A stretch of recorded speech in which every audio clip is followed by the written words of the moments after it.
Today on housing development, stakeholders urge government to relocate slum dwellers before demolition. In addition, Nigerians narrate their experiences and challenges with living in slums.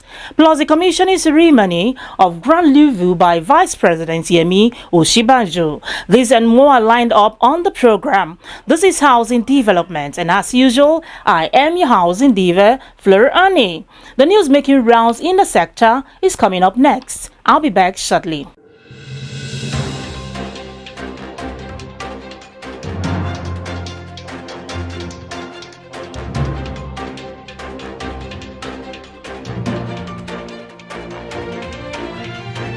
The Lagos State government has arrested the developer of a collapsed building at number 16 Akombi Crescent, Onike, Yaba, for breaking the government seal on the property and violating the stop work order. It had been earlier reported that 3 persons were confirmed dead and about 4 others, including a security guard and construction workers, were reportedly trapped under the ruins at around 3:30 p.m. on Saturday when the building collapsed. The state's Commissioner for Physical Planning and Urban Development, Dr. Idris Alako, confirmed the arrest, while an official of the Lagos State Building Control Agency, who declined to give his name during the course of speaking to journalists at the scene, said that the agency had on 2 occasions told the builders to stop work on the site. A legal icon, Chief Afe Babalola, has warned the Council for the Regulation of Engineers in Nigeria, COREN, against maintaining an unenthusiastic attitude to the recurrent cases of building collapse and bad roads in the country. Babalola spoke during the closing of a 4-day COREN Regional Train the Trainers Workshop for implementation of outcome-based education OBE engineering programs in Nigerian universities held at the Afe Babalola University, Abuad, Ado-Ekiti. The Abuad's founder further stated that many lives have been lost as a result of building collapse, given instance of the recent one in Lagos State that claims scores of lives, while he said road accidents had continued to increase due to the bad state of Nigerian roads, which is due to compromise on the part of some engineers. The Housing Development Advocacy Organization in Nigeria has charged Nigerians to vote candidates that have interest in providing affordable housing for them. The Executive Director, HDAN, Festus Adebayo, made the call in an interview with Africa Housing News in Abuja, emphasizing that as 2023 approaches, citizens should vote for leaders who have visions and passion to improve the well-being of the common man, especially those who will provide basic necessities like housing for the homeless. Adebayo said the economic importance is so necessary that citizens must take advantage as part of parameter for candidates vying for elective positions in the 2023 election, as he urged Nigerians to reorientate their minds against selling out their votes for cash and kind, like foodstuffs, which has a short value.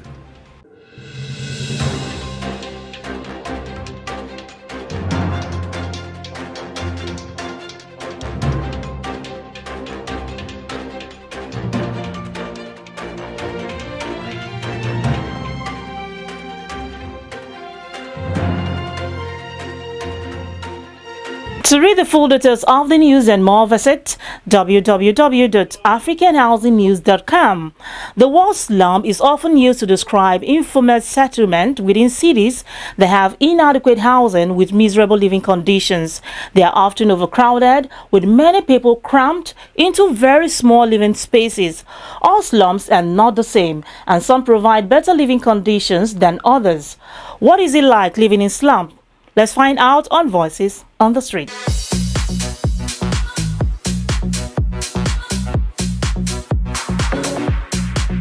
It's horrible. Our villages are like slums.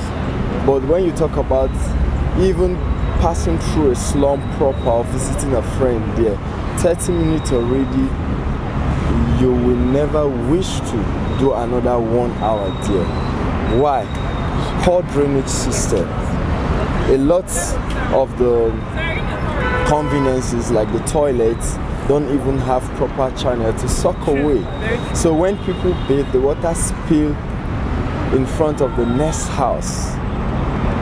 Now the health hazard is there, and the air pollution is even there. So immediately you get to a slum, the atmosphere gives you a different fragrance. I'm currently living in one, if you say so, because if you apart from the very few privileged that stays in places like Victoria Island, Maitama, Asokoro, all other places like that. So anywhere you live outside these places, you are living in a slum. But what they will have simply do is to improve the standard of living, make life comfortable for the people so that they can build their own houses to their taste and live in a good environment. The place is actually not bad, but just the fact that there are gutters everywhere, and as you're passing, there's the stench, the smell, the gutter smell, and from short you can't even pass freely from one house to another. The space is very, very tiny for you to be able to pass there. So the government can build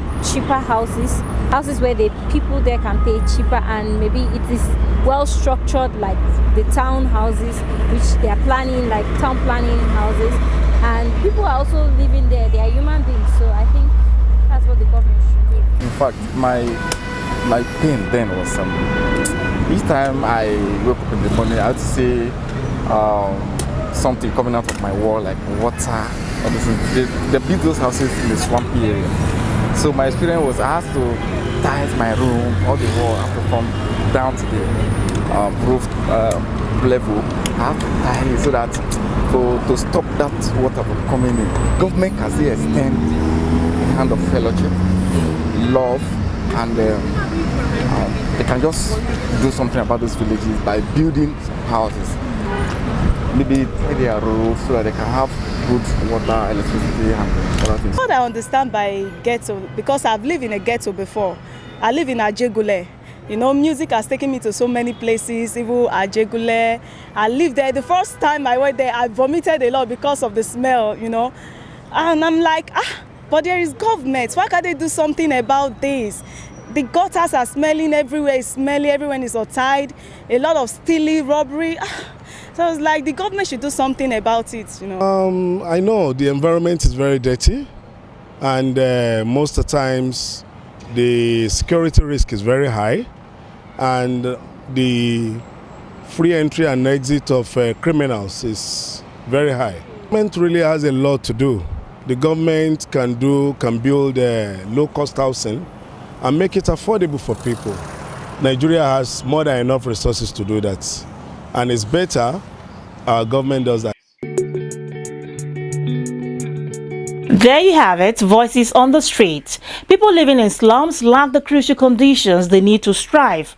Slums lack sufficient living space, access to water and sanitation, durability and secure tenure. According to UN Habitat, in some countries, as much as 90% of urban population live in slums. What must be done to transform slums into livable and sustainable communities? Is it by demolishing such places and rendering the inhabitants homeless? In this report coming up, stakeholders advocate for the relocation of slum dwellers before demolition. Africa is the world's most rapidly urbanizing region. By 2050, more than 1 billion people will live in cities across the continent. Nigeria is Africa's urban growth giant. This rapid rate of urban population growth, fueled by massive rural to urban migration, has overwhelmed public sector resources. It has also hampered the private sector's ability to provide enough housing. As a result, urban dwellers build their own accommodation and make their own economic fortunes. Most live in informal housing on the most marginal of lands. They survive in poor environmental conditions and have limited access to public services like water, sewage systems, and basic infrastructures. Most slum residents battle with poor physical and mental health, and oftentimes faces the hard truth of seeing bulldozers pull down their houses. According to town planner Toyin Ayinde, president of Nigeria Institute of Town Planners, he said there is need for right personnel in government that will foster good housing policies and enabling a solid resettlement measure in situation of slum and illegal structure demolition. Government policies are not really articulated. We don't have a strong public housing policy. We don't have a strong health policy. We don't have a strong electricity policy. So we find Nigerians doing self-help. Because when government can't help you, you do self-help. You are not guaranteed of provision of water. So what do? We do self-help and create our own boreholes and things like that. So these are the things that are bringing possibilities of demolition. It's because there are too many people involved in self-help. But you can't blame people doing self-help because the government is unable to live up to the expectations. Also speaking, the National Public Relations Secretary, Town Planner Edmond Nwokezie, says lack of planning give rise to slum environment, and this, he says, is as a result of poor governance. So for you to have slum, it means that you're having a problem of governance. You're having weak or poor governance. And when you have poor governance, when you have a poor planning system that is not able to monitor development, because if you have proper planning system, it will be able to monitor development in real time such that the slums will not even be there in the first place. And then, of course, we can't take away the fact that we have shortages of housing provision. You know, our housing demand here, we've not been able to meet up with our housing demand. So when you have that kind of situation in the cities, and you know that these days we're having a mass migration of people from the rural areas to the urban areas. Now, when these people come to the cities, they will have need for accommodation. And then the accommodation is not available. And sometimes it's not even affordable. Mr. Emmanuel Ikechukwu, Chairman, River State Chapter, NITP, also expresses concern over the demolition of illegal structures and slums. For him, adequate provision for relocation should be the first approach by the government, but the reverse is the case, as no provision is usually made, leading to homelessness of such slum dwellers. He stressed the need on the government to sensitize and discuss with key stakeholders and the populace for possible solutions to ensure safe relocation of the people before demolition is carried on these slums and illegal structures. The governments are getting it wrong, and that is where we are talking about the need of stakeholder engagement. The government is for the people and not the other way around. Now, in such situations, the government are supposed to sensitize those people that have development in those areas where they feel or where they think that they should not be. And then the next important thing is to now discuss with them, how do we relocate these people from this place? The people should know what you are planning to do. For Town Planner Barnabas at TIA, a hazardous environment is a threat to its residents, so government owe a responsibility to relocate such slum dwellers before commencing demolition. Government has a responsibility of removing such people from that location, taking them to a safer place, and then you demolish it. We know that this kind of thing has happened in countries where they can see flood coming. They will remove them and take them. Or possibly even ice, did I say ice? Yeah, iceberg or volcanic eruptions. They will remove them and demolish the place. Safety of life is one. For demolished households, the results include homelessness, loss of livelihood, negative health consequences, separation of family and loss of social support systems, interruption of education, and overall worsened living conditions. There must be innovations in practice which should involve partnership between government and organized communities to directly upgrade or resettle informal settlements.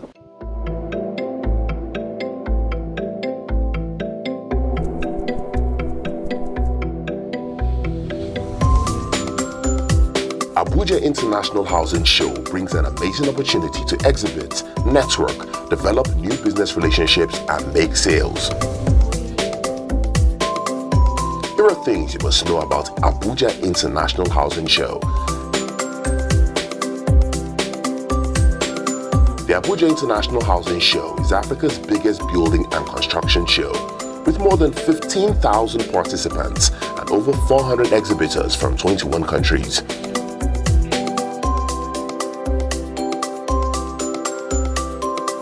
Its large international participation provides excellent opportunities for global sharing of knowledge, expertise, products, and best practices. Abuja International Housing Show brings together industry leaders, investors, buyers, and entrepreneurs to develop markets and business partnerships. The event gives you access to leading-edge technical information, equipment exhibition, and valuable new professional contacts from around the world. Abuja International Housing Show, the largest housing expo in Africa.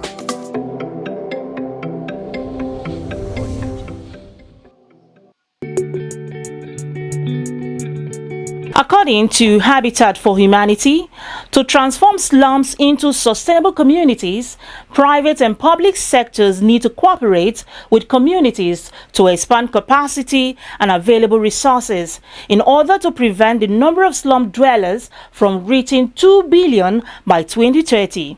As projected, slum upgrading must be prioritized to realize a world where everyone has a decent place to live. Let's take a short break. I'll be back.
The Vice President, Professor Yemi Osinbajo, has emphasized on the importance of a vibrant housing market in the country's quest to bridge the housing gap, as this will not only help improve the quality of lives of Nigerians, but also boost the economy. He stated these are the commissioning of a 248 locust houses at the Grand Lufu 3B estate, developed by Millard Fuller Foundation.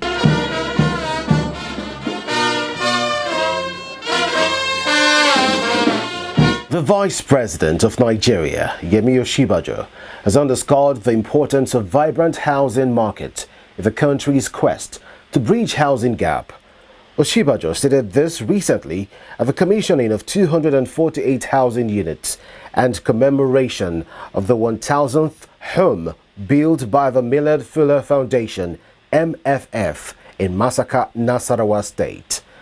Osinbajo revealed government's agenda on the final draft stages of a comprehensive 10-year national housing strategy, stating the Buhari administration's determination with vision to build a nation where low-income earners have the dignity of a decent home and livelihood. The vision of the administration of President Muhammadu Buhari from inception is that we must have a nation where the weakest amongst us have the dignity of a decent home and livelihood.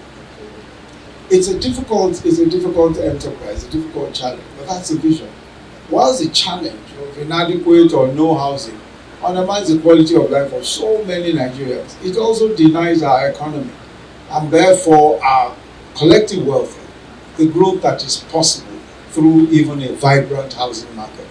Speaking at the event, The executive governor of Nasarawa State, Alhaji Sule Abdullahi, in expression of gratitude on the vice president's commissioning on the Millard Fuller's housing units, further commended the effort of the federal government in finding solutions to the challenge of affordable housing and gave assurances that the state government is committed to fixing the access road to the housing estate. In line with the objectives of the National Economic Development Strategy for the sustainable housing and increased private sector investment in the economy of our state, especially in the housing and construction industry, Nasarawa State, under my stewardship, has over the last 3 years made concerted efforts to create the enabling legal and regulatory framework to make the sector more competitive and robust.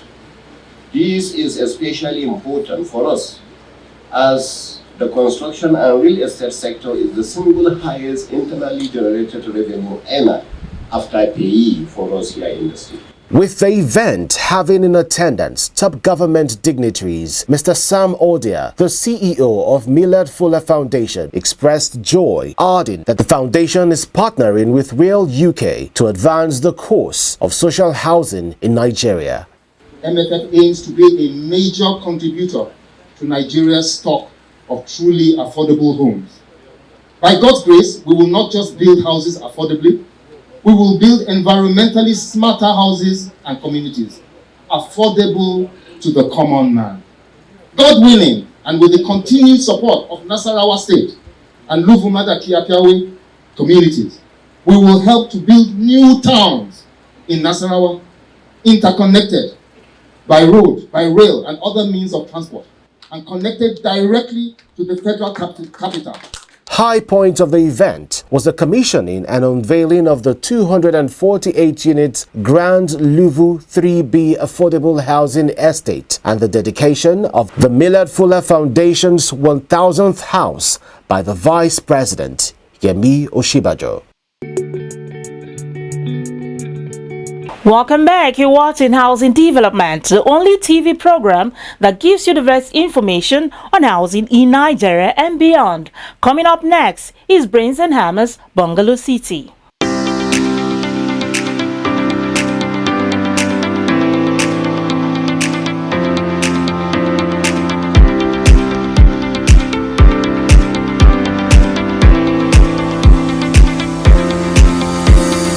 Over the time, we have built expertise and reputations, and as part of our contribution to contribute to reducing the housing deficit in Nigeria, we feel by building cities, affordable housing will actually help Nigerians to actually secure houses that are standard, that are green, that can also make them feel or have the taste of Brains and Hammers.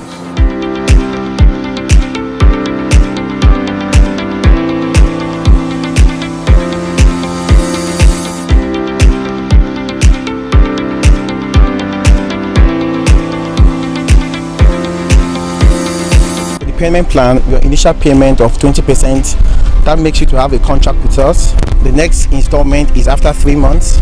You can pay your 30%, so within that 1 year, you're making up your 100%.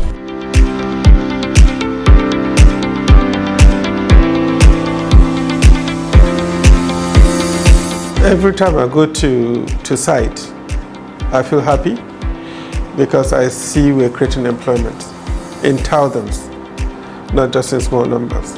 From the market women handling food, to suppliers on site, to the block industries, to the artisans.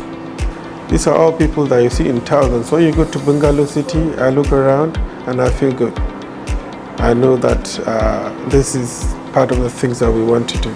We want to empower people, we want to train people, and we are doing that. In terms of houses, we've built 10,000 houses so far, and we plan to build 25,000 houses. So you can see we are working with organizations to reduce the housing deficit in Nigeria, also helping civil servants to secure houses, secure their future, secure their family. That's what we are doing.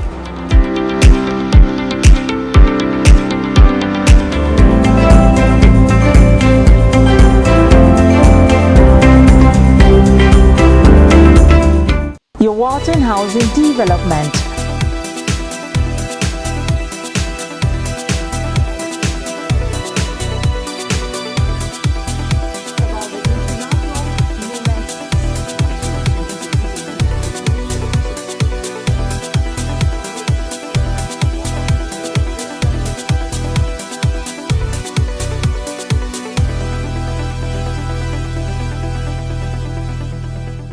That is the much I can bring on today. Join me next week for another informative episode of Housing Development. Do well to follow Housing Development on all our social media platforms. I remain your housing diva, Fleur Annie. See you soon.